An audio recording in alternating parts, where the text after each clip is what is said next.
Imagina esto un momento. Te suena el teléfono. Ajá. Es un número que no conoces, pero, no sé, algo te hace contestar. Y del otro lado escuchas la voz de tu hija. Uf. Está llorando, totalmente aterrorizada. Te dice que la tienen unos hombres, que necesita dinero o le van a hacer algo. No, qué terrible. Y cada sollozo, la forma en que se le quiebra la voz, es ella. Es exactamente su voz. El pánico es, bueno, te puedes imaginar. Total. Y al mismo tiempo, en otro país, un director de una empresa recibe una llamada, Ok. supuestamente de su jefe, el CEO, desde Alemania. Y reconoce todo, ¿eh? Su acento, esa cadencia particular que tiene al hablar. Todo. ¿Le suena familiar? Claro. Exacto. Y le pide hacer una transferencia urgente, 220,000 euros, para una operación secreta. Y el tipo no duda, es la voz de su jefe. El problema es que, en los dos casos, la historia da un giro, de ciencia ficción, pero que ya es completamente real. Las voces eran falsas, no eran imitadores, que es lo más loco de todo. Para nada, eran clones. Clones perfectos creados por una inteligencia artificial. Hoy vamos a analizar a fondo una de las estafas más, no sé, inquietantes y sofisticadas de esta era digital, la clonación de voz. Y para entenderla bien, nos sumergimos en bastante material. Tenemos informes de seguridad de gigantes como McAfee, Kaspersky. Que están, pues, en la primera línea de esto. También revisamos casos muy concretos, documentados por el Instituto Nacional de Ciberseguridad de España, el INCIBE. Sí, e incluso una iniciativa de ley que ya se está moviendo en la Ciudad de México para intentar frenar este delito. Nuestra misión hoy es muy clara. Queremos entender cómo funciona esta tecnología, por qué es tan peligrosamente efectiva y, sobre todo, salir de aquí con estrategias sencillas, prácticas, para protegernos. Exacto, porque, y esto es clave, la mejor defensa no es tecnológica. Es humana. Y creo que la primera pregunta que todo el mundo se hace es, bueno, ¿qué tan fácil es que clonen mi voz? Y la respuesta es, francamente, lo que más asusta de todo esto. A mí el dato, cuando lo leí en los informes, me dejó helado. Prácticamente todas las fuentes coinciden. ¿Sí? Para crear un clon de voz que te pueda engañar, un delincuente solo necesita 3 segundos de tu audio. 3 segundos. Es que es nada. Es menos de lo que tardas en decir, hola, ¿quién habla? No es ninguna exageración, para nada. McAfee hizo pruebas en su laboratorio y con solo 3 segundos ya generan un clon con un 85% de similitud. 85%.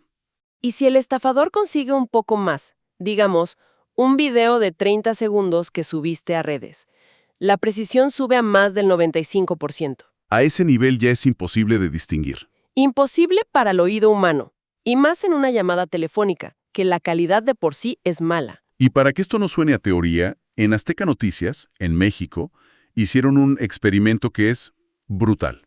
Sí, lo vi. Es buenísimo. Tomaron menos de 30 segundos de audio de un presentador. Lo metieron a una de estas herramientas de IA que, además, están disponibles en línea. Que cualquiera puede usar. Exacto. Y en minutos, crearon un audio nuevo donde el presentador, con su propia voz, pedía 5,000 pesos por una supuesta emergencia. Y sonaba tan real que sus propios compañeros de trabajo dijeron que hubieran caído en la trampa. Totalmente. Y eso nos lleva a la siguiente pregunta lógica. ¿De dónde sacan esas muestras de voz? De todas partes. Es que estamos dejando un rastro de voz por todos lados, sin darnos cuenta. Piensa en los videos de TikTok, los Reels de Instagram, las historias. Los mensajes de voz que mandas por WhatsApp, las participaciones en podcasts. Según McAfee, más de la mitad de la población adulta comparte su voz en línea con regularidad. Es literalmente un buffet libre para esta gente. Incluso hay métodos más oscuros. Me llamó la atención un caso que reportó el INCIBE. Ajá. Una mujer contaba que la estafa que le hicieron usando la voz clonada de su esposo seguro vino de unas llamadas muy raras que él recibió días antes. Llamadas silenciosas. Sí, de esas que contestas, nadie dice nada y cuelgan. La sospecha es que no eran llamadas fallidas, estaban grabando su hola. Claro, para tener la materia prima. Y aquí es importante entender el efecto clon. No es un software que imita o distorsiona la voz. Es mucho más complejo. Usa una tecnología que tiene un nombre que suena a película. Redes generativas antagónicas. En fácil, ¿cómo funciona eso? Imagínalo como dos inteligencias artificiales que están compitiendo. Ok, una contra la otra. Exacto. Una es la generadora, que es como la falsificadora. Su trabajo es crear el audio falso, el clon. ¿Y la otra? La otra es la discriminadora, que es como la experta en arte. Su trabajo es comparar el audio falso con el real y decir esto es falso. Ah, ya veo. Al principio, la falsificadora es muy mala y la experta la descubre siempre, pero aprende de sus errores.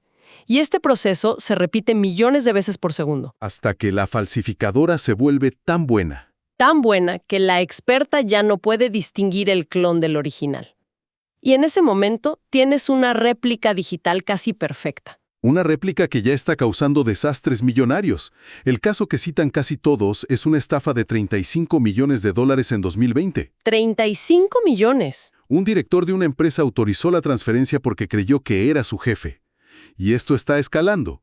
En la Ciudad de México el robo de identidad con IA creció un 218% en un solo año. Es una locura la velocidad.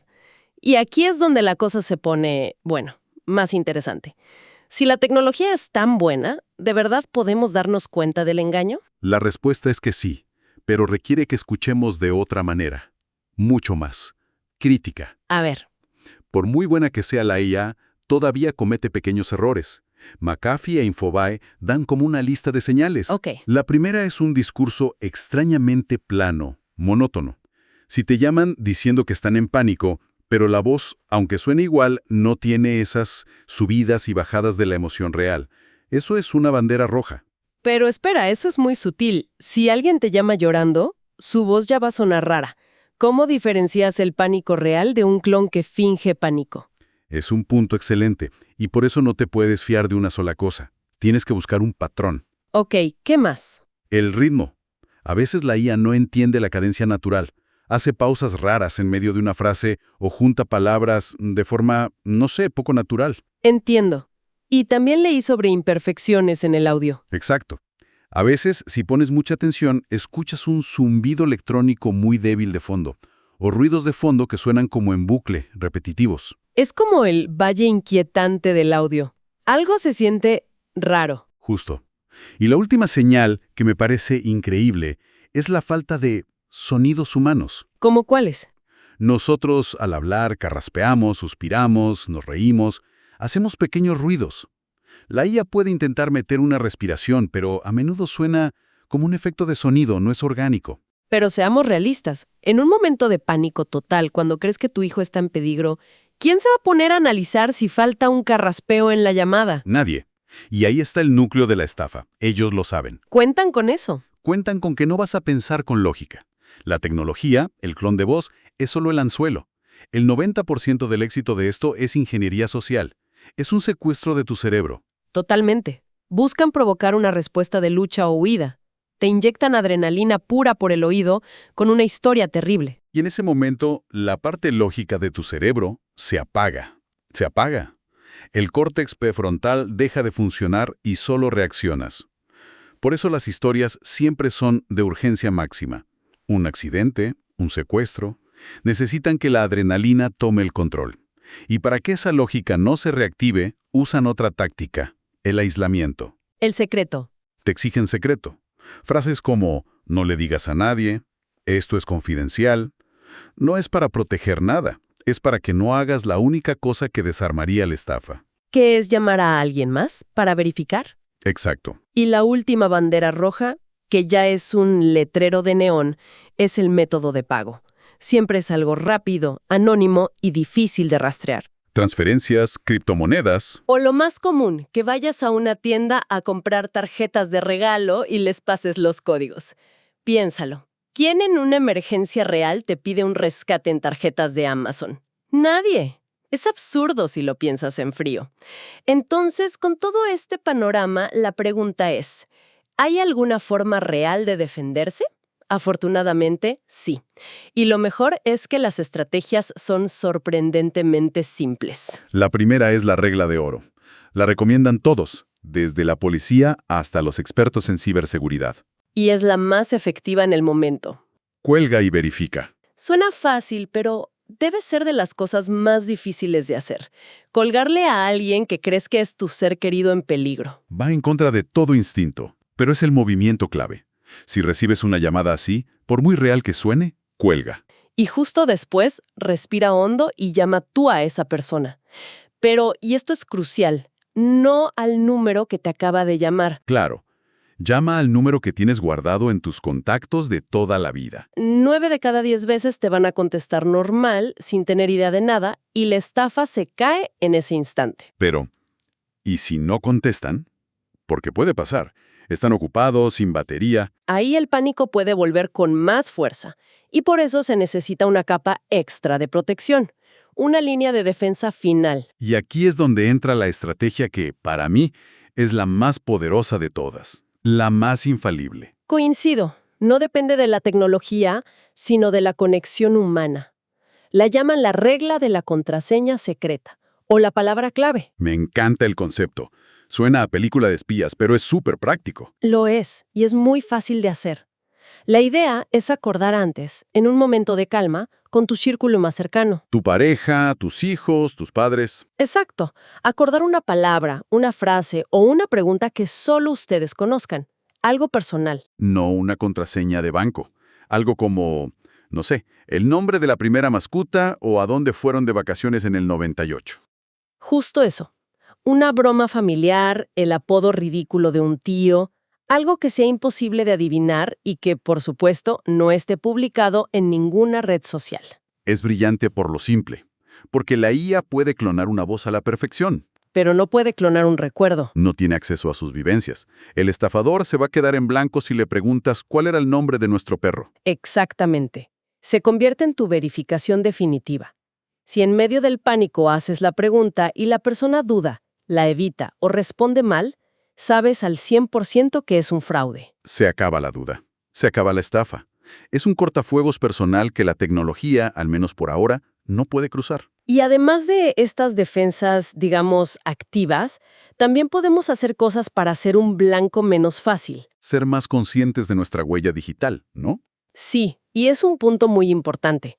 Para no regalarles esos 3 segundos de oro, hay que pensar en nuestra huella de audio. Revisa la privacidad de tus redes. Si tus perfiles son públicos, cualquier video que subas es material para ellos. Claro, poner las cuentas en privado ya reduce muchísimo la exposición. Entonces, si tuviéramos que resumir todo en un plan de acción, ¿con qué nos quedamos? Yo diría que con 3 ideas clave.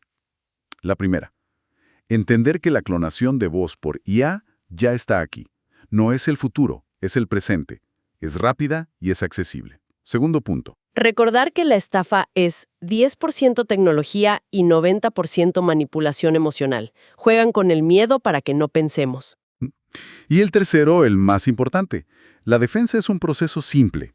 Ante la llamada, la primera acción es colgar y verificar llamando a un número de confianza. Y la defensa final, la más poderosa, es la prevención. Establecer ya mismo una palabra clave secreta con la gente que quieres. Hemos hablado mucho de cómo protegernos de esto hoy, pero me deja pensando en algo más grande, a futuro. Estamos entrando en una era donde la tecnología para fabricar audio y video falso será tan común, tan perfecta, que estará al alcance de todos. ¿Qué va a pasar cuando ya no podamos confiar en lo que oímos o en lo que vemos? Es una pregunta muy fuerte. ¿Cómo se ve un mundo donde la verdad, audible y visual, se puede crear bajo demanda? Y sobre todo, ¿qué vamos a tener que inventar para poder seguir confiando los unos en los otros?